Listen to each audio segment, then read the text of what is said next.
Security market में निवेश बाजार जोखिमों के अधीन है। इससे संबंधित सभी दस्तावेजों डॉक्यूमेंट्स को निवेश करने से पहले ध्यान से पढ़ें। हेलो दोस्तों, कैसे हैं आप सब। आप सभी का शुभ ट्रेडिंग एकेडमी के चैनल पर बहुत बहुत स्वागत है। दोस्तों आज हम निफ्टी, बैंक निफ्टी और फिन निफ्टी की एनालिसिस करेंगे। और जैसा कि आज आप मेरा हेडिंग देख सकते हो कि क्या मार्केट के करेक्शन स्टार्ट होने के लिए बाजार रेडी है क्या।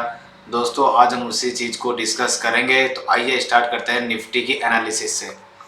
दोस्तों ये आपके सामने निफ्टी का चार्ट दिख रहा है। यहाँ पर मैं आपको घंटे का चार्ट दिखाता हूँ। ध्यान से अगर आप इस चार्ट को देखोगे तो आज यहाँ पर इस कैंडल के यहाँ पर आप देखोगे बहुत ही खूबसूरत सा एक इवनिंग स्टार का सेटअप बना है। ये देखिए आप दिख रहा है ये वाला पैटर्न पूरा का पूरा एक इवनिंग स्टार का सेटअप बना है। अगर यहाँ पर इसे फॉलोअप आ जाता है तो यहाँ पर इसका जो ये दिख रहा है करेक्शन का इंडिकेट होने का वो संकेत हमें मिल सकता है। यानी कि आज इसने इंडिकेट तो कर ही दिया है, लेकिन इसका जैसे ही फॉलोअप आएगा तो यहाँ से इसकी करेक्शन स्टार्ट हो सकती है। तो अब हम इसको समझ लेते हैं यहाँ से इसका क्या स्ट्रक्चर चल रहा है और किस स्टाइल में ये अपनी करेक्शन को कर सकता है।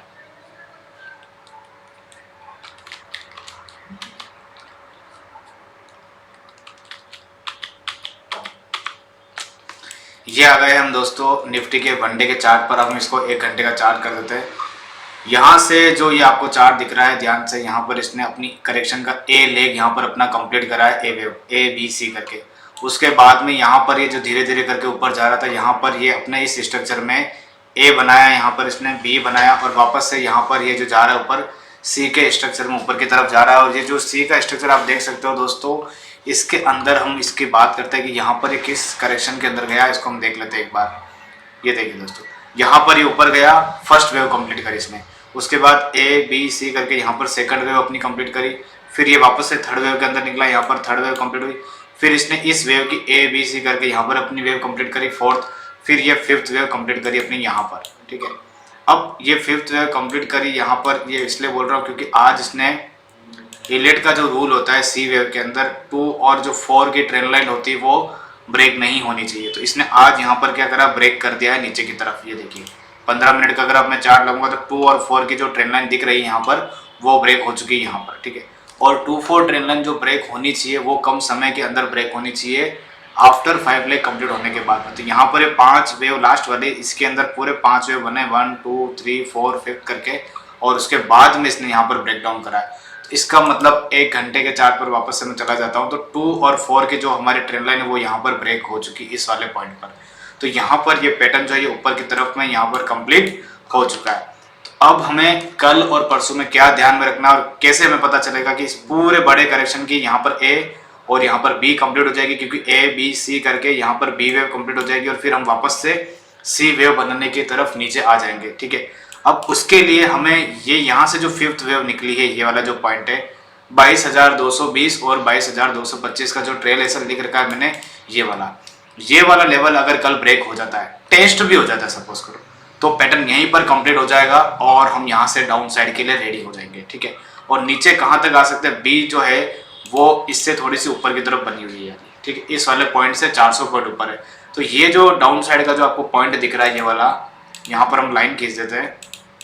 तो max to max sea wave की जो करेक्शन है इस वाले ए पॉइंट के यहाँ तक उसे मैक्स टू मैक्स, लेकिन उससे पहले ये यहाँ पर भी रुक सकता है, यहाँ पर भी रुक सकता है।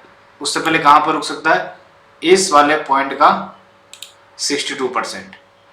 वो कितना आ रहा है आज की तारीख में 21,650, यानी कि यहाँ तक ये आ सकता है। सी वेव की मिनिमम रिक्वायरमेंट जो होती है 61.8% होती है उस लेग की। तो यानी कि ये यहाँ तक आ सकता है, लेकिन मैक्सिमम कहाँ तक जा सकता है, ए वेव के लो पॉइंट के आसपास तक जा सकता है। यानी कि मैक्सिमम जो करेक्शन है वो 21,150 के आसपास और 21,200 के आसपास यहाँ तक आ सकती है, अगर ये वाले पॉइंट को ब्रेक कर देता है 22,225 को कल और परसों के दिन में। क्योंकि 2-4 ट्रेंड लाइन ब्रेक जो होनी चाहिए वो कम समय में होनी चाहिए।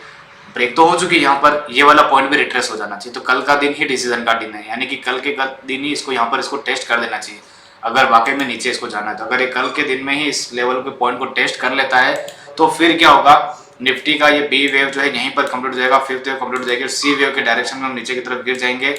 और दोस्तों सी वेव जो नीचे की तरफ आएगी वो पूरे के पूरे 5 स्टेप में आएगी। ठीक है, जैसा कि ये जो सी वेव दिख रही है आपको 5 स्टेप में ऊपर गई है, 1 2 3 4 5 ऐसे। तो यहाँ से जो सी वेव बनेगी वो भी पूरे के पूरे 5 स्टेप में बनेगी। और इस 5 स्टेप को बनाने के लिए जैसे मान लो यहाँ से एक बार सीधा गिरता है तो फिर क्या होगा, एक ABC का बाउंस बैक आएगा, फिर गिरेगा, फिर ABC का बाउंस बैक आएगा, फिर गिरेगा। ऐसे करके ये 5 स्टेप बनाते बनाते नीचे की तरफ डाउन साइड में लेवल नीचे की तरफ आएंगे, 5 स्टेप में नीचे की तरफ आएगा। अगर 3 स्टेप में नीचे आएगा तो करेक्शन पूरी नहीं मानी जाएगी, फिर वो करेक्टिव पार्टी माना जाएगा। अगर ऊपर भी जाएगा फिर वापस से आएगा। इसीलिए अगर करेक्शन एंड करनी है तो इसको 5 स्टेप में नीचे की तरफ आना पड़ेगा। अब हम देख लेते हैं इसको टाइम कितना लगेगा दोस्तों सी वेव बनाने के लिए। एक बार मैं सारे हटा रहा हूँ। एक बार टाइम कैलकुलेशन का एक रूल होता है दोस्तों, ये जो आपको ए वेव दिख रही है, ये वाली ए वेव और ये जो बी वेव दिख रही है, इन दोनों में जो समय लगा है उतना समय लगता है सी वेव के अंदर मैक्सिमम। ठीक है, तो अब हम यहाँ पर देख लेते हैं कि इसको कितना क्या टाइम लगा है। ठीक है, यहाँ से हमारी करेक्शन स्टार्ट हुई थी और इस पॉइंट की आज तारीख तक अगर आप दिन गिनोगे तो 55 दिन हो गए। ये 55 कैंडल है सारी की सारी और 38 बार बनी हुई है यहाँ पर। ठीक है, तो यानी कि 38 जो कैंडल दिख रही है ना, 38 कैंडल यहाँ से नीचे गिरने में लगेगी। यानी कि मोटा मोटी मार्च का भी कितना 11 तारीख चल रही है, 55 दिन और 50 दिन भी मान के चले अपन यहाँ पर, तो अप्रैल का मिडवे महीना, आधा महीना और अप्रैल का पूरा महीना निकल सकता है। तो यानी कि इसको इस पॉइंट पे आने के लिए, ठीक है, तो इस तरह से ये अपनी करेक्शन को टाइम के हिसाब से करेगा कंप्लीट। तो यानी मैक्सिमम का जो नीचे का जो लेवल है वो यही है, बस इससे ज़्यादा के नीचे करेक्शन नहीं आएगी, क्योंकि ये जो सी वेव ऊपर की तरफ जा रहा है, यहाँ पर 1 2 3 वेव यहाँ पर कंप्लीट होती है और ये पूरी 4th वेव की करेक्शन है जो यहाँ पर एंड हो जाएगी। और आफ्टर इलेक्शन क्या होगा कि 4th वेव जैसे यहाँ पर कंप्लीट हो जाएगी उसके बाद 5th वेव हम ऊपर की तरफ जाएंगे। तो ऊपर का जो लेवल हो सकता है और यहाँ आने के बाद में देखेंगे कि ये जितनी इम्पल्स आपको दिख रही है, ये 3000 पॉइंट के आसपास है और ये भी 3000 पॉइंट के आसपास है। तो यहाँ से मिनिमम 21,000 150 200 से भी अगर हम ऊपर जाते हैं तो 3000 पॉइंट या 2000 पॉइंट तो ऊपर चलेंगे। यानी कि 21,200 से भी अगर मैं काउंट करूँ तो 3000 पॉइंट, तो मोटा मोटी 22 23 24,000 के आसपास एक टॉपिंग आउट एरिया बन सकता है, जिसको समय लगेगा, ये साल निकल जाएगा और उसके बाद में फिर बड़ी करेक्शन आएगी। ठीक है, तो ये पॉइंट ऊपर के बाकी मैंने पूरा देखो पूरा मजाक का समझा दिया मैंने आपको आने वाले समय में और पूरे साल में क्या करेगा शॉर्ट टर्म के अंदर। ठीक है, तो अब आपको कल के लिए क्या ध्यान में रखना है, ये पूरा मैंने आपको ब्रॉडर पिक्चर समझा दी। अब आपको कल के लिए क्या ध्यान में रखना है कि ये जो एरिया दिख रहा है आपको 22,225, ठीक है, ये जैसे ही टेस्ट हो जाता है तो आप समझ जाना कि यहाँ पर इसकी टॉपिंग आउट एरिया कंप्लीट हो चुका है और फिर ये करेक्शन के पीरियड के अंदर एंटर हो चुका है। बस यही इसकी पूरी की पूरी कहानी है और फिर धीरे धीरे जैसे जैसे चार्ट डेवलप होंगे वैसे वैसे मैं आपको गाइड करता रहूँगा कि कैसे कैसे बाजार के अंदर काम चल रहा है। बस आपको कल ध्यान में रखना 2225 से ब्रेक होता है तो ऐसा नहीं कल ब्रेक होते से गिर जाएगा, ऐसा नहीं होगा, गिरेगा फिर ऊपर जाएगा, फिर बड़ी एक गिरावट कंप्लीट हो जाएगी, फिर क्या होगा एक बाउंस बैक आएगा, फिर वापस से गिरेगा, ऐसे होगा।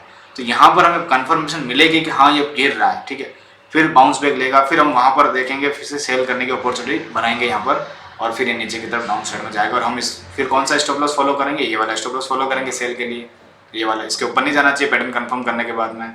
ठीक है, तो अब यही ध्यान में रखना है। यहाँ आ जाने दो, फिर देखते हैं चार्ट का स्ट्रक्चर क्या बनता है, उसके बाद की बात बाद में करेंगे।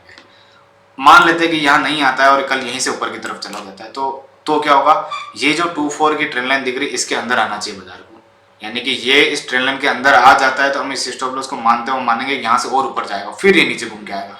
नीचे तो देखो दोस्तों आना है, या यहाँ से नीचे आ जाए या फिर थोड़ा और ऊपर जाके आए, क्योंकि अब इसका पैटर्न जो है ना वो कन्फर्म होने वाला है और ट्रेंड के यहाँ से जो ऊपर की तरफ चल रहा है इसको 21 दिन कंप्लीट होने वाला था, यानी कि कहीं ना कहीं टॉपिंग आउट एरिया बनने वाला है और उसके बाद फिर वापस से बाजार नीचे खिसकने वाला है, क्योंकि यहाँ से अब इसकी करेक्शन थोड़ा सा डाइवर्जेंस भी आना चालू होगा। यहाँ पर अगर आप ध्यान से देखोगे, ये देखो यहाँ पर डाइवर्जेंस भी दिख रहा है इस एरिया में, तो यहाँ पर ये एरिया थोड़ा सा भारी हो रहा है बाजार, तो निफ्टी में ध्यान रखना है यहाँ पर। तो कल के लिए ऊपर का जो रेजिस्टेंस है शॉर्ट टर्म के लिए 22,450 और 425, ये ट्रेंड लाइन यही हमारा रेजिस्टेंस है, यहीं पर हमें नोटिस करना है। इसके ऊपर टिक जाता है तो हम ऊपर का इंट्राडे का अप्लाई कर सकते हैं, जैसे नीचे आ जाएगा वापस से नीचे का काम हमारा इसका चालू हो जाएगा।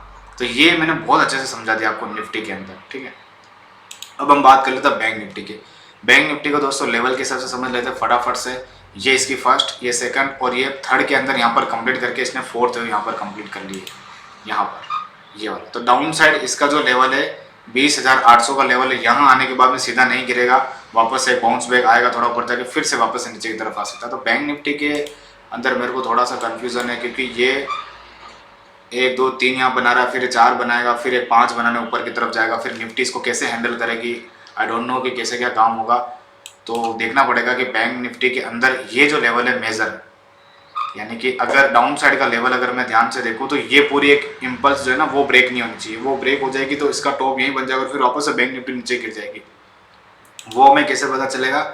इसके 62% के फॉल के नीचे ये पॉइंट 20,000 सॉरी फिन निफ्टी का चार्ट है तो 20,550, तो फिन निफ्टी 20,550 के नीचे जाती है तो डाउन साइड दिखेगा, अदरवाइज नहीं दिखेगा। ठीक है, और थोड़े से अलग चार्ट के स्ट्रक्चर है तो इसमें आपको भी ये जो 1 घंटे की 200 ना ये पकड़ के चल रहा है। बस 1 घंटे की 200 के नीचे जाएगा तो फिर डाउन साइड में चला जाएगा, अदरवाइज ये यहीं पर काम करेगा, ऊपर नीचे करके फिर घूमेंगे, थोड़ा ऊपर जाएंगे फिर घूमेंगे।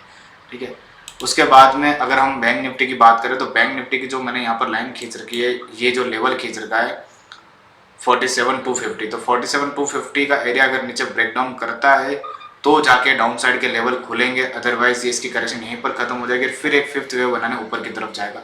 तो निफ्टी में भी कल पैटर्न तो कंफर्म कर देगा। जैसे निफ्टी का अगर आप ध्यान से देखो यहाँ से, तो यहाँ से सीधा नीचे गिरेगा नहीं, फिर यहाँ से भी बाउंस बैक लेने ऊपर जाएगा।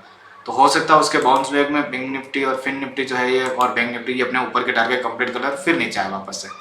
तो इसके अंदर अभी ना थर्ड वेव ये चल रही है, अभी फोर्थ बनेगी, फिर एक फिफ्थ बनेगी, और फिफ्थ फेलियर भी बन जाती है कभी कभी, तो देखना पड़ेगा। तो चार्ट स्ट्रक्चर तीनों इंडेक्स के अलग है, फिन निफ्टी बैंक निफ्टी दोनों साथ काम कर रहे हैं, निफ्टी का चार्ट बिल्कुल डिफरेंस है। तो उस हिसाब से आपको काम करना पड़ेगा। ऐसा नहीं हो सकता मैं अभी बोलूँ कि बैंक निफ्टी नीचे गिर जाएगी और बैंक निफ्टी भी नीचे गिर जाएगी, ऐसा नहीं हो सकता। निफ्टी हो सकता है कि किसी और स्टॉक के कारण नीचे गिर जाए और बैंक निफ्टी चलता रहे हैं कहीं, तो ये ऑपोजिट रिलेशनशिप इनके अंदर चल सकती है। तो आपको चार्ट के हिसाब से और अपने को जो आपको जो चार्ट पसंद है उसके हिसाब से आप अपने हिसाब से काम कर सकते हो। तो ये एक सिर्फ और एक इलियट वेव के हिसाब से एक एनालिसिस है कि बाजार के अंदर क्या हो सकता है और क्या नहीं हो सकता है। और मुझे जो चार्ट अच्छे पसंद है, निफ्टी का क्लियर चार्ट है, तो मैं इसको प्रीफर करूँगा। जहाँ कन्फ्यूज़न होता है वहाँ पर मैं हाथ नहीं डालता हूँ। ठीक है, तो उस हिसाब से ये चीज़ें हैं, तो इसको अपने को ज़्यादा ध्यान में रखना है। तो ये सारा का सारा जितने भी वीडियो है एक एजुकेशन पर्पस के हिसाब से दोस्तों बनाई गई है। यहाँ पर कोई भी कॉन्फ्लिक्ट ऑफ इंटरेस्ट नहीं है। इसके अंदर मैं एक सेबी रजिस्टर्ड हूँ, तो ये सारी चीज़ें मुझे डिस्क्लोज करना बहुत ज़रूरी है। तो आप जो भी डिसीजन लेते हैं अपनी ऑन रिस्क के ऊपर है, मेरे यहाँ पर कोई भी रिस्पॉन्सिबिलिटी नहीं है, न ही मैं यहाँ पर कोई भी आपको बाय सेल का रिकमेंडेशन कर रहा हूँ। मैं आपको लेवल बता रहा हूँ, उसके हिसाब से जैसा भी काम होता है आप अपने फाइनेंशियल एडवाइज़र या फिर अपनी नॉलेज के हिसाब से काम करेगा।